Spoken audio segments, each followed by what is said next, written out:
Dear students, अभी तक हम दिल्ली सल्तनत की जो पहली डायनेस्टी है, स्लेव डायनेस्टी, उसकी 3 वीडियोस देख चुके हैं।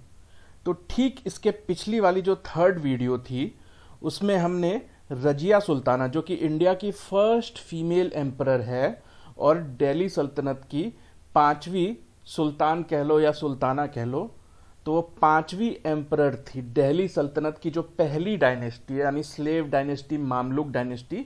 तो उसकी बायोग्राफी अभी तक हम देख चुके हैं थर्ड वीडियो में। तो आइए चलिए हम फोर्थ वीडियो, जो पार्ट 4 है दिल्ली सल्तनत का, वो स्टार्ट करेंगे। और इसमें हम रजिया सुल्ताना के बाद जो छोटे छोटे रूलर्स आए, यानी अगले 25 साल तक जो है बिल्कुल छोटे कमजोर रूलर्स आए, तो उनकी हिस्ट्री देखेंगे। तो इन 25 सालों के बाद एक बहुत ही तगड़ा, इनफैक्ट सबसे तगड़ा एम्परर आया दिल्ली सल्तनत का, बलबन। तो रजिया सुल्ताना की डेथ के बाद और बलबन के गद्दी पे बैठने से पहले क्या हुआ दिल्ली सल्तनत में, कितने कमजोर, 2-3 कमजोर रूलर्स आए, तो उन कमजोर रूलर्स की हिस्ट्री हम आज वाले पार्ट में, यानी पार्ट 4 में पढ़ेंगे। तो आपने देखा था कि पिछली वीडियो में रजिया सुल्ताना, अगर आपने नहीं देखा है तो आप जाके देख लो, क्योंकि ये वीडियोस कंटिन्यूटी में आने जा रही है। और एक बात मैं आपको अभी ही क्लियर कर दे रहा हूँ कि ये वाला पार्ट उतना इम्पोर्टेंट नहीं है। वैसे तो मैं हर वीडियो के शुरू में ये कह देता हूँ कि ये वीडियो बहुत इंपॉर्टेंट है, लेकिन मैं ईमानदारी से कह रहा हूँ ये वीडियो उतना इंपॉर्टेंट नहीं है। तो आप इसको 1 या 2 बार देखना, बहुत ज़्यादा इसमें टाइम स्पेंड करने की ज़रूरत नहीं है। तो आपने देखा था पिछली वीडियो में कि रजिया सुल्ताना की डेथ हो गई थी, ठीक है। बैटलफील्ड में तो नहीं हुई थी, बैटलफील्ड में वो हार गई थी अपने ही सौतेले भाई से। ये जो उसका सौतेला भाई है मुइजुद्दीन बहराम शाह, इसने ही अपनी सौतेली बहन रजिया सुल्ताना को हरा दिया था कैथल में। तो रजिया सुल्ताना कैथल में हारने के बाद रेस्ट कर रही थी, तो अगले दिन कुछ रॉबर्स ने आके उसको मार दिया था, बैटलफील्ड में नहीं मरी थी वो। तो आइए हम देखते हैं कि रजिया सुल्ताना की डेथ के बाद क्या क्या हुआ, ठीक है, कौन रूलर बना। तो रजिया सुल्ताना की डेथ के बाद जो रूलर बना वो था बहराम शाह। रजिया सुल्ताना की डेथ हुई 1140 में।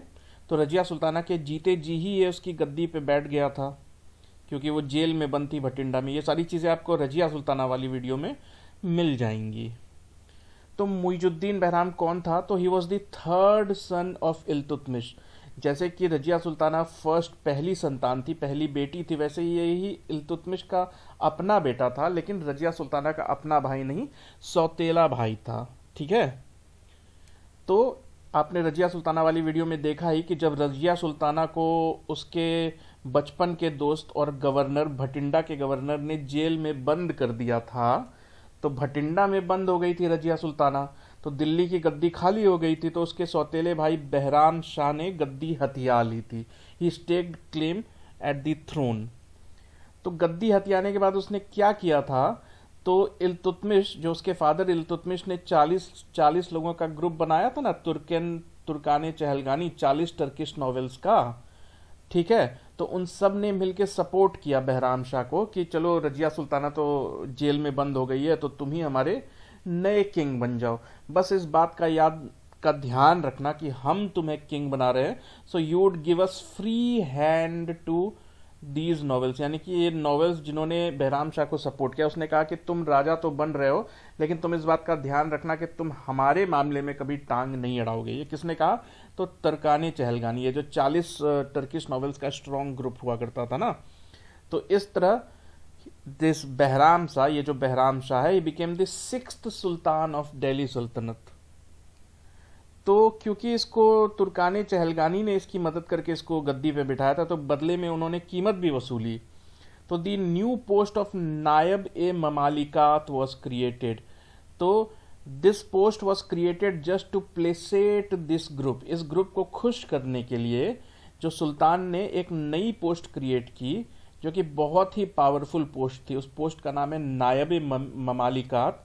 सो this post was almost as powerful as the emperor himself, क्योंकि तुर्कानी चहलगानी को अपने हाथ में पावर चाहिए थी, तो बहराम शाह ने एक नई पोस्ट ही बना के उनको खुश कर दिया। तो एक बंदा था इख्तियार एतगिन करके, जिसने कि रजिया सुल्ताना के खिलाफ रिवॉल्ट किया था, ओपनली रिवॉल्ट किया था। यानी कह लो कि बहराम शाह की सबसे ज्यादा मदद इसी तुर्कानी चहलगानी के मेंबर ने की थी। तो इसको ही सबसे पहला नायब ममालिकात बनाया था बहराम शाह ने। लेकिन देखना थोड़े दिन के बाद इसको मार देगा बहराम शाह, क्योंकि ऐतगन को ये बात पची नहीं, उसके सर पे चढ़ गई ताकत। ऐतगन था नायब ममालिकात, और नायब ममालिकात के बारे में क्या कहा गया है कि ये जो पोस्ट थी that was as powerful as the emperor himself. तो ये ऐतगन अपने आप को एम्परर से कम नहीं समझता था। तो he started riding elephants and conducting his own court. तो वो अपने दरबार लगाने लगा और हाथी पे चलने लगा, जबकि उस जमाने में हाथी पे चलने का हक सिर्फ सुल्तान को था। कोई और अगर हाथी पे चलता चलता था तो सुल्तान उसको अपनी इंसल्ट मानता था। उसको ऐसा लगता था कि ये बंदा जरूरत से ज्यादा हवा में उड़ रहा है, ये मेरे खिलाफ रिवॉल्ट करना चाहता है। तो ये सब चीज बहराम शाह से बर्दाश्त नहीं हुई और उसने ऐतगन को मरवा दिया। ठीक है, यानी पहले नायब ममालिकात को ही मरवा दिया। तो ये सब जब हो रहा था तो उस वक्त रजिया सुल्ताना जिंदा ही थी, वो जेल में बंद थी। तो जेल में उसने प्रपोज किया अल्तुनिया को कि तुम मुझे जेल से निकाल दो और मैं तुमसे शादी कर लूंगी और फिर हम दोनों चलते हैं दिल्ली की गद्दी फिर से हथियाने के लिए। तो इसी शर्त के साथ अल्तुनिया और रजिया ने एक दूसरे से शादी कर ली। तो ये बात बहराम शाह को समझ में आ गई कि अब रजिया सुल्ताना फिर से गद्दी हथियाने के लिए दिल्ली की तरफ आएगी। तो उसने क्या किया, Bahram Shah sent an army to oppose them. तो आर्मी भेज के बहराम शाह ने रजिया सुल्ताना को हरा दिया था कैथल में। ठीक है ना। तो जैसा कि मैंने आपको बताया अभी अभी कि कैथल में हारने के बाद रजिया सुल्ताना जो है मैदान से भाग गई थी और रात को रेस्ट कर रही थी। तो रात को ही कुछ रॉबर्स ने उस पर हमला कर दिया था सोते वक्त कैथल के पास, और उसको और उसके हस्बैंड अल्तुनिया को मार के वहीं पे खत्म कर दिया। ठीक है। तो रजिया सुल्ताना के मरने के बाद दी सॉवरिन पावर, यानी कि जो पूरी की पूरी ताकत है वो बहराम शाह के हाथ में आ गई, क्योंकि नायब ममालिकात को तो मार ही चुका था और रजिया सुल्ताना से इसको खतरा था, उसको भी इसने मार दिया। मतलब इसने नहीं मारा बट वो मर गई, इसने सिर्फ हराया उसको। अब देखते हैं कि बहराम शाह की डाउनफॉल कैसे हुई। ये बनना तो ताकतवर चाह रहा है, नायब ममालिकात को मार दिया, रजिया सुल्ताना भी अब इसके रास्ते में नहीं रही। तो अब ये इसकी डाउनफॉल हुई तो हुई कैसे, कैसे इसका खात्मा हुआ। तो shortly after stabilising his power in Delhi, Bahram Shah got a few other members of Chahalgani murdered as well. तो एक नायब ममालिकात जो कि चहलगानी का ही मेंबर था उसको तो ये मरवा ही चुका था। तो उसके बाद इसने 2-3 और लोगों को, जब इसकी थोड़ी बहुत पावर स्टेबलाइज हो गई दिल्ली में, क्योंकि ये सुल्तान तक कुछ तो ताकत होगी ना, तो जब इसकी पावर स्टेबलाइज हो गई तो उसके बाद इसने टरकानी चहलगानी के 2-3 और मेंबर्स को मरवा दिया। तो इससे क्या हुआ, जो बाकी टर्किश नॉवेल्स थे, अदर टर्किश नॉवेल्स, उनको डर लगने लगा कि कहीं ये हमको भी ना मरवा दे। ठीक है। तो वो सारे मिलके इकट्ठा हो गए कि ये बहराम शाह तो पागल हो गया है, हमने इसकी मदद करके इसको सुल्तान बनाया, इसने प्रॉमिस किया था कि ये हमारे मामले में टांग नहीं अड़ाएगा, और अब ये देखो ये तो तुर्कानी चहलगानी के लोगों को ही मारने लगा। तो जो बाकी लोग थे तुर्कानी चहलगानी के, वो इकट्ठा हो गए बहराम शाह के खिलाफ और प्लॉटिंग करने लगे। ठीक है। तो इसी बीच उनको एक मौका मिल गया। मौका क्यों मिला, कैसे मिला, देखो। In 1241 Ogedai Khan son of Changez Khan, जिसको गिंगिस खान भी बोलते हैं, तो चंगेज खान ने एक बार इल्तुतमिश के टाइम पे इंडिया के बॉर्डर पे आया था, लेकिन इल्तुतमिश ने डिप्लोमेटिकली उसको वहां से इंडिया में आने का मौका ही नहीं दिया था। अगर आपको याद होगी स्टोरी, चंगेज खान अपने दुश्मन यानी ख्वारिज्म के राजा को दौड़ाते दौड़ाते इंडिया के बॉर्डर पे आ गया था, लेकिन इल्तुतमिश ने कहा था ख्वारिज्म के राजा को कि आप प्लीज मेरे यहाँ मत आओ, नहीं तो आपके पीछे पीछे चंगेज खान भी आ जाएगा। तो इस तरह चंगेज खान तो कभी इंडिया नहीं आया था, लेकिन उसका बेटा फिर से इंडिया पे अटैक करने आ गया 1241 में, और उसने लाहौर पे कब्जा कर लिया और लाहौर में काफी लार्ज स्केल पे लूटपाट और मसैकर किया था उसने। ठीक है। तो the Mongol invaders indulged in large scale loot and massacre, बहुत लूटा लाहौर को। तो लाहौर तो दिल्ली सल्तनत का ही पार्ट था ना, तो अगर लाहौर में कोई लूट रहा है, कोई लाहौर के लोगों को मार रहा है, तो उसको बचाने की जिम्मेदारी किसकी है? ऑब्वियसली राजा की है, बहराम शाह की है। लेकिन बहराम शाह को डर लगता था कि अगर वो दिल्ली छोड़ के लाहौर जाएगा तो उसके पीछे से कहीं उसकी गद्दी ना चली जाए। तो उसने क्या किया, उसने अपने बाकी जनरल्स को बोला कि मैं दिल्ली छोड़ के नहीं जाऊंगा, वरना तुम लोग पता नहीं गद्दी पे बैठ जाओगे। तो उसने अपने जनरल्स को ही भेज दिया, सारे जनरल्स को बोला कि नहीं तुम लोग ही जाओ, मंगोल से लड़ो, तुम लोग जाओ लाहौर। तो लाहौर जा रहे थे ना जब उसके नॉवेल्स, तो उन्होंने आपस में सलाह मशविरा किया कि देखो कितना बेकार, कितना डरपोक राजा है, ये खुद लाहौर नहीं जाके हम सारे को लाहौर भेज रहा है। तो उन सब ने मिल के डिसाइड किया कि नहीं, अब बहुत हो गया, अब बहराम शाह को मारना और गद्दी से हटाना बहुत ज़रूरी है। तो वो लोग लाहौर जा रहे थे, तो लाहौर जाने की बजाय वो लोग वहीं पे सब ने मिल के आपस में प्लॉटिंग करी और लौट के दिल्ली आ गए। They return to Delhi, they imprisoned Bahram Shah. तो बहराम शाह को उन्होंने इम्प्रिजन कर लिया और कुछ दिनों के बाद उसको जेल में डाल दिया और मार दिया। तो इस तरह बहराम शाह की कहानी खत्म हो गई। तो बहराम शाह के मरने के बाद क्या हुआ, ये तुर्कानी चहलगानी थी, ये और ताकतवर हो गई। और तो उन्होंने क्या किया, उन्होंने अगला राजा अलाउद्दीन मसूद को चुना। तो अलाउद्दीन मसूद कौन था? He was the son of Ruknuddin as the next and 7th sultan of Delhi. यानी देखो 4 साल तक राज किया बहराम शाह ने और उसके बाद उसकी कहानी मतलब खत्म हो गई। मतलब सॉरी 4 नहीं, इसने तो एक ही साल राज किया ना, क्योंकि 1240 से लेकर 1241 तक 1 साल के अंदर ही ये मर गया। तो अगला राजा जो बना, जिसको तुर्कानी चहलगानी ने चुना गद्दी पे बैठने के लिए, सारे पपेट हैं, जिसको तुर्कानी चहलगानी चाहते थे उसको गद्दी पे बिठाते थे। तो बहराम शाह को मार दिया उन्होंने जेल में डाल के। तो ये बहराम शाह का ही भाई था अलाउद्दीन मसूद, इसको गद्दी पे बिठा दिया। मतलब सौतेले हैं ये सारे, अपने नहीं हैं। तो अलाउद्दीन मसूद 4 साल तक राज कर पाया, 4 साल तक उसको राज करने का मौका दिया तुर्कानी चहलगानी ने, ये बोलना ज़्यादा सही रहेगा। तो इस तरह आप देख रहे हो कि ही was the 7th sultan of Delhi. तो दिल्ली की जो पहली डायनेस्टी अभी चल रही है, मामलुक डायनेस्टी और स्लेव डायनेस्टी भी कहते हैं उसको, उसका 7th सुल्तान था ये। तो he was the son of Ruknuddin Firoz and the nephew of Razia Sultana. तो देखो ये रुकनुद्दीन फिरोज जो था ना, जो रजिया सुल्ताना से ठीक पहले राजा बना था, सुल्तान बना था, ये उसी का बेटा था। और इस हिसाब से देखो तो रजिया सुल्ताना इसकी बुआ हुई। तो he was the son of Ruknuddin Firoz and nephew of Razia Sultana. तो जब बहराम शाह को मार दिया गया, उसकी ही आर्मी जनरल्स ने उसको मारा 1242 में, तो जो चीफ्स थे यानी तुर्कानी चहलगानी थे, उन्होंने मिलकर इसको नेक्स्ट रूलर के रूप में चुना। और ये था तो बिल्कुल पपेट ही, क्योंकि इसको तो तुर्कानी चहलगानी जिसको चाहते थे उसको अपने इशारों पे नचाते थे। तो he was a puppet ruler and did not actually have any power और इन्फ्लुएंस। मतलब इसके हाथ में असली ताकत नहीं थी, असली रूलिंग पावर नहीं थी। किसके हाथ में थी? तो तुर्कानी चहलगानी के हाथ में थी। तो ये जो है, ये बहुत जल्दी राजा बनने के बहुत जल्दी ये शराब और मतलब बाकी तरह के प्लेजर्स में, गाना वगैरह सुनना, डांसर्स जो होती थी ना उस टाइम, तो उन्हीं सारी चीज़ों में ये बिजी रहता था। मतलब इसके हाथ में ताकत तो थी नहीं, तो ये बस शराब पीना, नशा करना, डांस देखना, उन्हीं सारी फालतू की चीज़ों में ये बिजी रहता था। लेकिन क्या हुआ, थोड़े दिनों के बाद इसके दिल में भी इच्छा होने लगी कि भाई मैं कब तक सिर्फ नाम का सुल्तान बन के रहूँगा। तो इसने क्या किया था, इसने कुछ ट्रांसफर्स वगैरह करने स्टार्ट कर दिए थे। तो जब ये सारी चीज़ें, ये थोड़ी बहुत हरकतें करने लगा, कोशिशें करने लगा कि मैं थोड़ा ताकतवर बन जाऊं, तो ये देख के जो है ना, उसके जो चीफ थे तुर्कानी चहलगानी, वो अपसेट हो गए कि हमने तो उसको पपेट बना के रखा था, अब ये भी मतलब हाथ पैर चलाने लगा। तो ये देख के अलाउद्दीन मसूद को भी उन्होंने हटा दिया।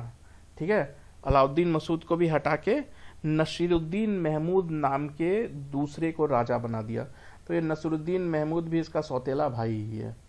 हाँ, नसीरुद्दीन महमूद को देखो 20 साल तक राज करने का मौका मिला, लेकिन था ये भी पपेट ही। ठीक, तो अब देखते हैं कि नसीरुद्दीन महमूद की क्या कहानी है। तो नसीरुद्दीन महमूद कौन था, इसको 20 साल राज करने का मौका मिला।